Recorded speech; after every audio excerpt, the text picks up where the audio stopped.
क्या बात है भाई, बड़ा खुश लग रहा। भाई मोदी जी जम्मू को आईटी हब बनाएंगे। छात्रों को लैपटॉप टैबलेट के साथ 3,000 रूपए का ट्रैवल अलाउंस भी देंगे और इसी के साथ जेकेपीएससी यूपीएससी की तैयारी करने वालों को 10,000 रूपए का कोचिंग खर्चा भी मिलेगा। सच में? हाँ, क्योंकि जहाँ भाजपा वहाँ विकास। शांति, स्थिरता और विकास, जम्मू कश्मीर को मोदी पर विश्वास।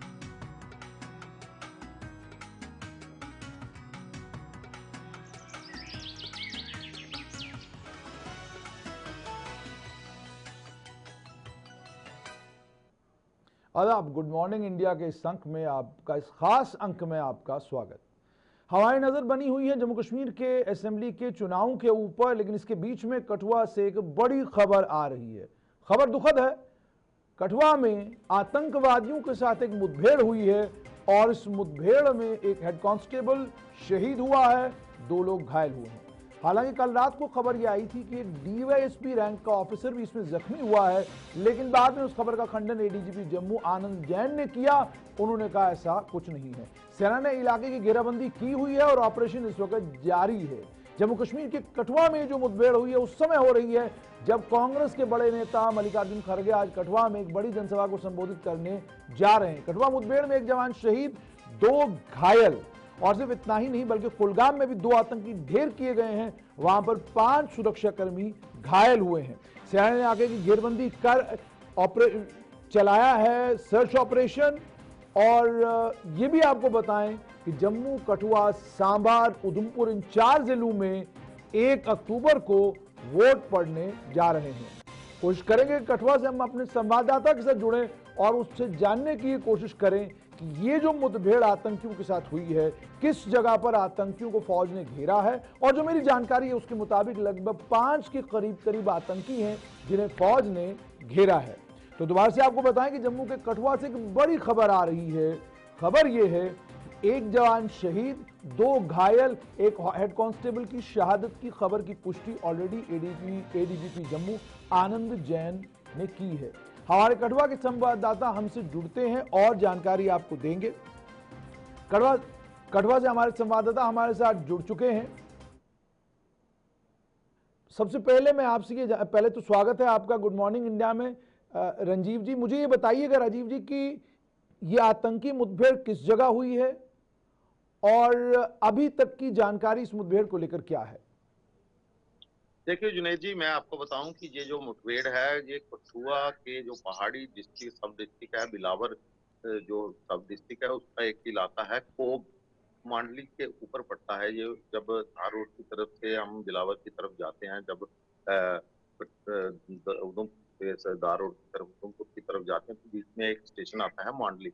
मांडली से ऊपर कोग करीब 8 से 10 किलोमीटर की दूरी पर है। वहां पर एक गांव है कोग, वहां के एक जंगलों में ये छुपे हुए थे आतंकी, क्योंकि पुख्ता सूचना जो है वो सुरक्षा बलों को मिली हुई थी, जिसके बाद इनको घेरने के लिए वहां पे तलाशी अभियान जैसे ही शुरू किया कल दोपहर बाद शाम को 4 बजे के बाद, तो वहां पर जो एक घर नुमा जो डोक बनी होती है पहाड़ियों में, जो झोपड़ी टाइप जो जो चरवाहे बनाते हैं जंगलों के बीच में, वहां पे ये छुपे हुए थे। तो जैसे ही वहां पर सुरक्षा बल इनके करीब पहुंचे तो इन्होंने जैसे ही सुरक्षा बलों को अपने करीब आते देखा, गिरते हुए देखा, तो इन्होंने एकदम से फायर खोल दिया।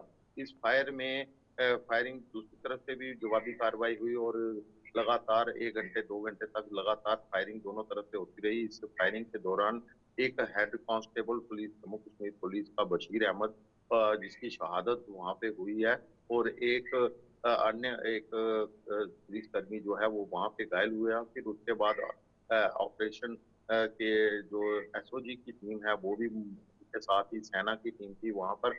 एसओजी के जो ऑपरेशन के जो डीएसपी है वो भी घायल हुए हैं इस पूरे मुठभेड़ में। देर शाम रात को करीब 10 बजे के बाद ये खबर आई कि वो भी घायल हुए हैं। तो उन घायल होने के बाद उन्हें बिलावर के सब डिस्ट्रिक्ट हॉस्पिटल में इलाज के लिए लाया गया। लेकिन बड़ी बात यह है कि चुनाव से ऐन पहले 2 दिन पहले ही ये एक मुठभेड़ जो आतंकियों की हमला है, जहां आतंकियों के साथ जो मुठभेड़ है, एक इस शांति पूर्वक चुनाव में खलल डालने का एक बड़ा प्रयास है पड़ोसी मुल्क का। इसको हमारे सुरक्षा बलों ने जरूर नाकाम किया है और यहाँ पर 4 से 5 आतंकी अभी भी गिरे हुए हैं। यहाँ पर काफी सुरक्षा लगाई गई है और पूरे इलाके की घेराबंदी की थी। रात को ऑपरेशन को रोक दिया गया था देर रात के, और उसके बाद आज सुबह फिर से तलाशी अभियान उस इलाके में सुरक्षा बलों द्वारा चलाया जा रहा है। और वहां पर एसओजी के अलावा पैरा कमांडो जो आर्मी के हैं वो भी इस काम में लगाए गए हैं। जी जुनेद। रंजीव जी, मुझे ये भी बताइएगा कि फौज ने घेरा और घेराबंदी के बाद एक हेड कांस्टेबल की शहादत होती है और अभी तक आतंकियों को लेकर कोई जानकारी नहीं कि क्या इसमें कोई आतंकी मारा भी गया है या नहीं। क्या आतंकियों को लेकर कोई जानकारी आपके पास है?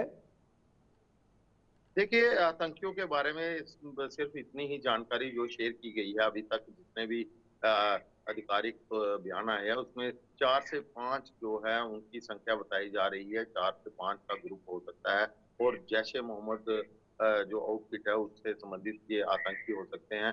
और इसके बारे में अभी जब हमने उनसे सवाल किया कि आज ये फ्रेश इन्फिल्ट्रेशन है, अभी अभी आए हैं, तो इसके बारे में कोई जवाब नहीं मिला। लेकिन इतना जरूर है 4 से 5 आतंकियों का ग्रुप वहाँ पे है। और अभी उनके बारे में, क्योंकि इस नुमा जो जगह थी बाद में फायरिंग के बाद बड़े फायर से उसको भी उड़ा दिया गया है, लेकिन तलाशी अभियान उस इलाके में। लेकिन रंजीव जी, मुझे बताइएगा कि कठुआ में पिछले अगर 6 महीनों की बात की जाए तो कितने आतंकी वारदातें हुई हैं और लगभग कितने आतंकी उसमें मारे गए हैं, और फौज का, हमारी सेना का इसमें कितना नुकसान हुआ है?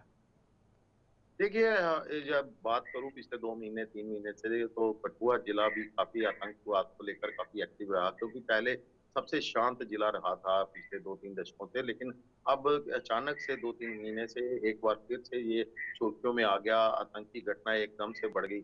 सबसे पहले जो घटना हुई थी सैडा में, जो हीरानगर के पास है, वहां पे हुई थी। वहां पर भी एक सीआरपीएफ की जवान की शहादत हुई थी और 2 आतंकवादियों को न्यूट्रलाइज किया गया था।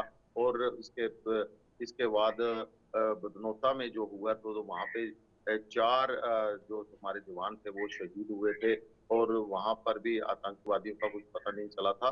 लेकिन लगातार इस ऑपरेशन की बात करूं तो कई जवान जो है वो 4 से 5 जवान घायल भी हुए हैं।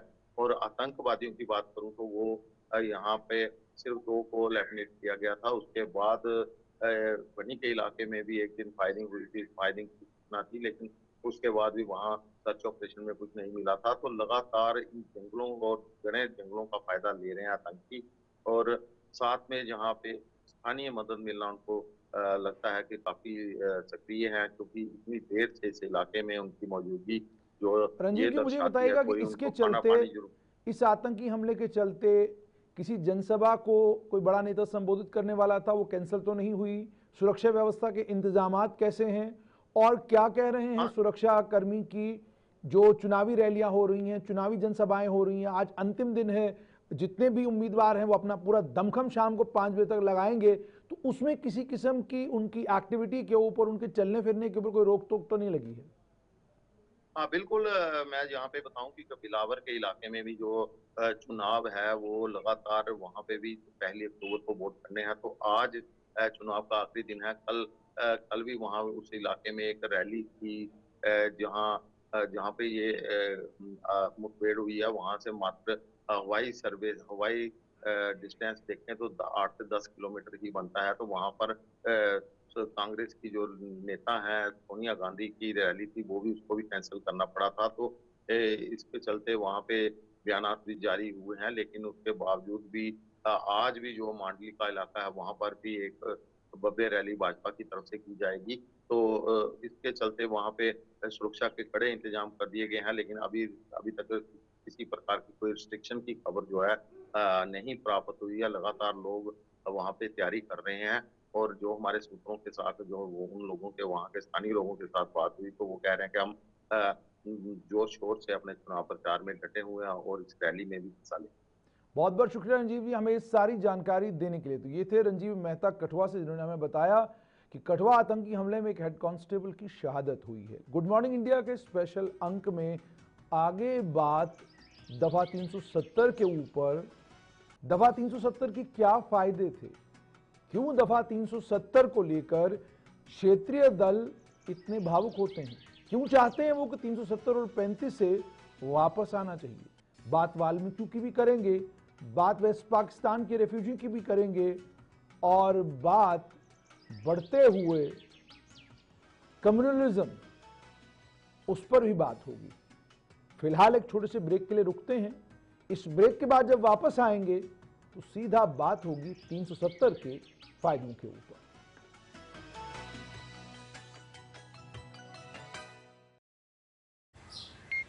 हेलो गाइस, आज जम्मू कश्मीर में वोटिंग के दिन। देखते हैं आज हमारे घर में कौन किसको वोट देगा। छोटे, तू किसको वोट देगा? मोदी जी को।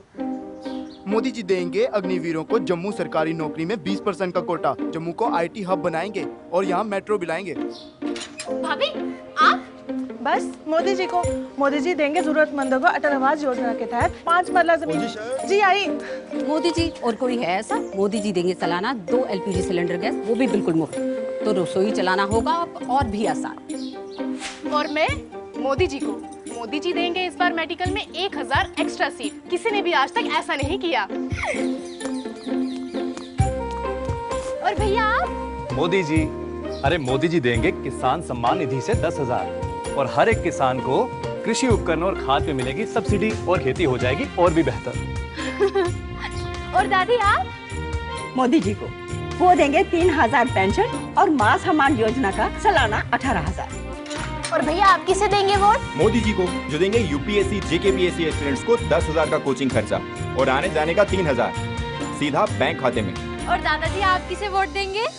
केवल मोदी जी को। वो बचाएंगे हमारी संस्कृति और सभ्यता और रखेंगे हम सबके परिवारों को सुरक्षित। और मैं भी मोदी जी को। वो देंगे 7 लाख का आयुष्मान कार्ड, जिससे मैं अपने परिवार के स्वास्थ्य का ख्याल रख पाऊंगा।